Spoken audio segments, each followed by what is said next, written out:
Think Claude isn't giving you good answers? The problem might not be Claude. It might be the way you're asking. Watch what happens when the same request gets a little more to work with. Give Claude a vague instruction and it has to guess. Who is this for? How deep should it go? What format do you want? What should it focus on?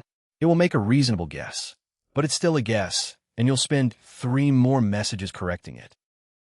There's no secret formula. There are 5 things worth including. Context. What does Claude need to know? Task. What exactly should it do? Constraints. What should it follow or avoid? Examples. What does a good result actually look like?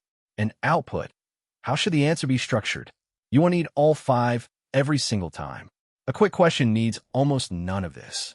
But the moment the output matters, every one you leave out is another thing Claude has to invent for you. Look at the difference. On the left, write a LinkedIn post about APIs. That's it. On the right, who you are, who it's for, the tone, the length, a hook, an analogy, and how to end.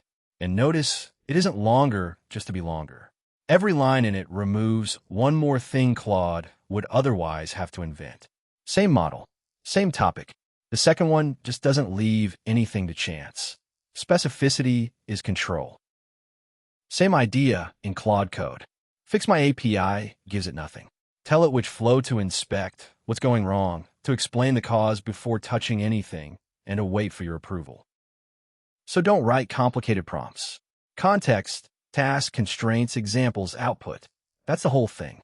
Just stop making Claude guess. That's part 4. In part 5, the context window. Probably the most important thing to actually understand about working with any AI.